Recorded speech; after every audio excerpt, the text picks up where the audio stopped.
it was here and then it was gone just like that. There's nothing we could have done.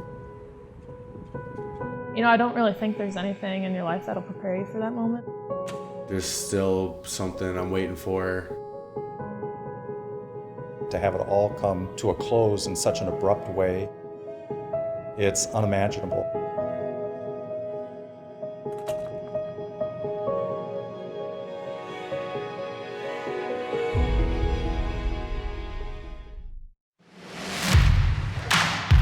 We started ranked number 1 in the country.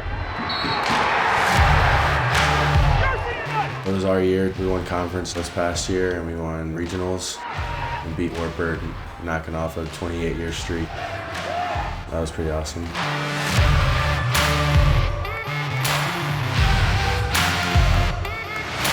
Out in Iowa at Loras College, Guy Petrone. He's the first Division III wrestler we have talked about on the show. I know this is true. Guy's a badass. My name is Guy Petrone Jr. and I'm from New Orleans, Louisiana. I wrestle here at Loras College.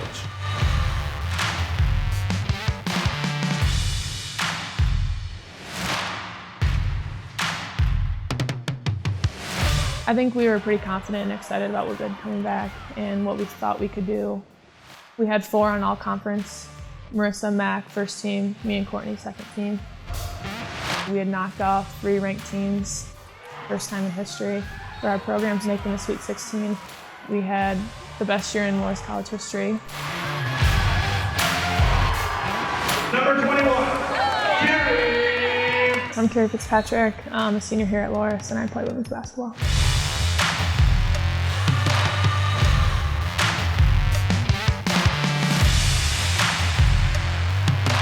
You've been doing it all season long, just like follow what Jones has told you. Trust that process. This is real. We're all pretty excited on what we can do. Shamari Scott for Loras. I'm Shamari, I'm a senior. I run track.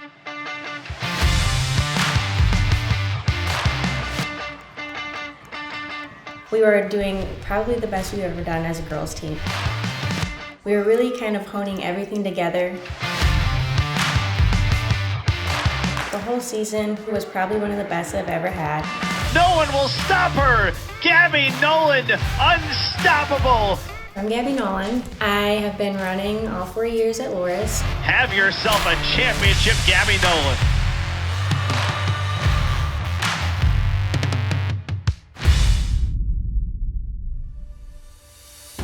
From day one when he got up here, people knew. When I was a coach at Holy Cross in New Orleans, Guy would come over and work out with me one-on-one. When I got this job, I put him at the top of the list just because he gave me such headaches as a coach when I was down there. I wanted him on my team. He just kind of changed the culture literally like overnight. Plus, he's just an awesome dude. He's an RA, he's in the National Guard. He washes our laundry every day. He's just a guy that people want to be around. Care's a real interesting story. Her ability to impact other people on her recruiting visit, I remember plain as day. She could do 1,000 different things, and some of that changed from game to game. She always guarded their best player because she was so good defensively. She's super invested, cares about team only all the time, and I think having that rub off into younger players is a really good thing to see. Shamari has been one of those kids that has been a good team glue guy. The big time of the year, when it was conference, when it was nationals, he wanted to do everything that he could for his teammates to be successful. I love that kid, and he's worked really hard to get better, to get where he's at. And then Gabby, you know, the GOAT term is out there, right? She was knocking on the doorstep of hitting the U.S. trials qualifying times to the 2020 Olympics. When you talk about records and regional awards and national recognition and national championships, I just can't find anyone in our history that has had that kind of success.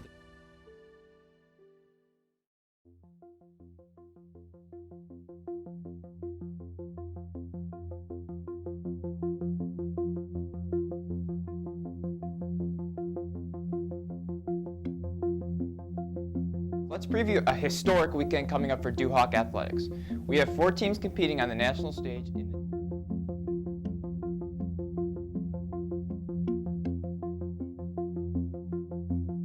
We've never had it where it's all been in one particular weekend like that. Best case scenario, wrestling wins a national championship, the women's basketball goes to the Final Four, and both track teams trophy.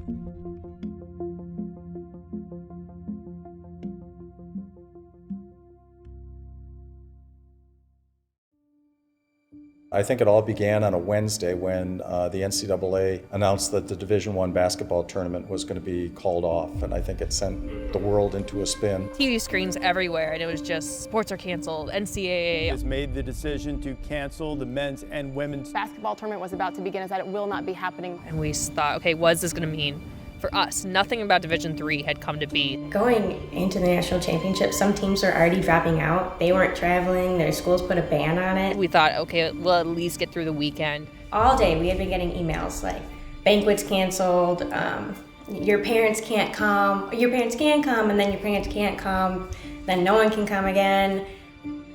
We're in the hotel room getting ready for just to go out to dinner. We just hear knocks on the door going down, and it's Jones. TJ called us all into the hotel room, and we walk in, and it was definitely like you can tell a change of mood in the room. Had practice at 4. Got into stretching and then our first drill, and within 5 minutes of our first drill. The next thing you know, we get an email and it says Division III, all remaining divisions are canceled. And it just kind of felt like time stopped.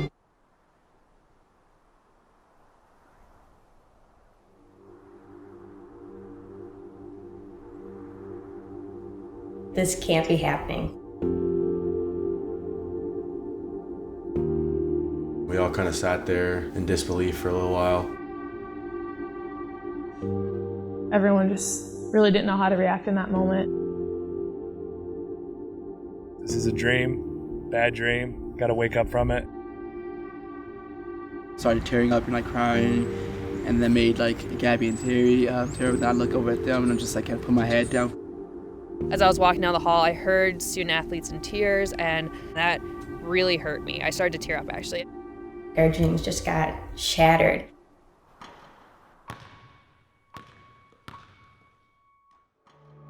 I rise and fall with all of our students because I get to see them at their very best and I get to see them in their not so very best. And in each way, I care about them.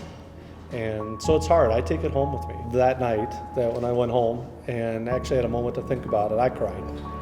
I'm gonna cry right now. After 4 years of wanting to be a national champion, now I just I don't get that last opportunity. I kind of tell myself every day, it's over. I looked at Patrick Michael, who had been training to try and go to the Olympics. I thought of Shamari and how he worked so hard to get back into the sport when he had to take a year off. And then it really didn't hit me until my coach started crying, and I was like, I'm done. You can kind of prepare for end of the year speeches. I don't know if I'm great at them, but you still have a semblance of how this goes. There's nothing about how that goes. It was heartbreaking, especially for us 3 seniors. I mean, that's never really how you envision your senior year is going to end. I think it's really hard to explain because you're there and you should be running, but you're just not. I think that was the hardest part, in all honesty. If we would have found out on Tuesday that it was canceled before we ever made the trip, I think it would have made the decision by the NCAA a lot easier. Where I'm probably heartbroken the most is how far could we have gone? There was a lot of unknowns with our season, and I think we were playing our best basketball and that we were confident. I think it was really going to put something there for history for them and for the institution, and then future for everyone else. Would have been our best winter, spring, or fall season in the history of the college. And I make no apologies. We had national championships hanging out there, and those were taken, in my humble opinion. We all thought that there was a great shot that we were going to have 4 national champions coming back on Sunday.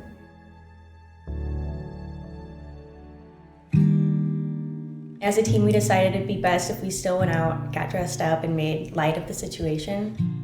They needed it more, and they needed time, honestly. We had a good group of seniors, so told them to go mourn, and then we're gonna celebrate this season as a family. We went out to eat, had a nice steak, and tried to make the most of it, We wanted to do stuff together that day, the rest of the day, into the night, just so we were together and hanging out and at least kind of probably sponging the feeling of what that actually felt like. Before anything really had a chance to set in back on campus, everyone was gone. And so there really wasn't an opportunity to kind of put your minds at ease, to get back in the regular swing of things. But it's a bigger picture. Like, look at this campus. There's nobody here, right? And there's nobody anywhere in any campus in the country. And to understand that, like, what can you do about it? You can't do anything. At the time, people were still wondering, oh, is this really the right decision? Why can't we play? And I think now it's like, yeah, it was the right decision. The NCAA taking that season from us, like obviously ending it right where it was like good call for our health. But at the same time, it's like very heartbreaking. It's like we're like so close. It was just literally just snatched right from us. My last 2 years was basically, taken from me. One due to injury, another due to like epidemic that we can't really control. I feel like it was the right move, canceling the tournament. I just wish that Say could have just gone through with it, that, just one weekend. That's the thing, like for me, it's easy because I'll have 20 more of these. I'm still gonna feel for probably our seniors the most. There's some days where I'm like, all right, I'm done, like I'm moving on, I'm an adult now. And then there's other days where I'm like, I wanna go back. I've just spent my whole life running. It's weird, it's different. I've just grown up my whole life playing sports, and I've always been involved in something, and feel badly for my teammates, and just knowing that their season got cut short, and for the ones who maybe don't get a fifth year, that's pretty hard. At the end of the day, we had a great season, and we were able to end with the winningest team in Loras College history. Just being undefeated on the year, that's definitely something to take away and to be proud of. Reflecting back on our day-to-day practice, the relationships that I built, those are the things that I miss the most, I think. Yeah, you're going to remember the Sweet 16, you're going to remember the Elite Eight, all that stuff, but I think what's most important is just the friendships, the relationships you've built, all the memories we've made. When I look back, I'll always remember Coach Jay being by my side and supporting me, always telling me that he believed in me. After that initial hurt, it was good to see all the programs kind of rallying around the sports that were affected. There's been the hashtag Loras Together going around campus, reminding each other we're in this together and we're all going to come out better and stronger. Hey guys and gals, I'm Greg Dumble, class of 1967 at Loras College. I heard that... Hey Dewhawks, this is head men's volleyball coach Jeremy Thornburg. I just wanted to send you a quick pick-me-up message. There may be a lot of unknowns out there. Good thing is, we can do this together. Hey, we're gonna rock this. Go Dewhawks. 2 words which I will leave with you. Go Dewhawks. I think that the community showed what it means to be a Dewhawk and put their heart out for people, for sure. They put out a blanket waiver that says you can come back for another year if you're a spring sport athlete. It's a tough spot to be in for winter sports because, you don't get that back. The fact that we get an outdoor back at least, that gives a lot of us a chance to have some sort of closure. But at the same time, there's a possibility of not having everyone back because some seniors have to get on with their life. There are some people who are going back for their 5th year of eligibility. I'm not really too keen on taking that. I'm engaged currently. I've got a job waiting for me in criminal justice. I'm ready to be an adult. For so long, I've been known as Gabby Noland, the runner. It's just kind of been my staple and what people know me by. So it's definitely going to be a change of just being Gabby Noland, just the regular cool kid, I'm at City High, my high school, on the track. I just finished a workout not too long ago. We still got unfinished business. That's kind of the message that was left with us. The next step from here for me personally would be go to the last chance qualifying tournament for the Olympic trials to make a world team and hopefully eventually the Olympics. It was my first recruiting class overall. There was even some guys that weren't starters that were just huge for our culture, and they set the foundation, like a championship foundation. This class, they left a legacy that is just maybe unmatched. As a freshman, I didn't think that we'd get to this point ever. All-American was still crazy to me. Now it's just natural for us to take 10 girls to national championships. It's natural for us to take 15 guys to national championships.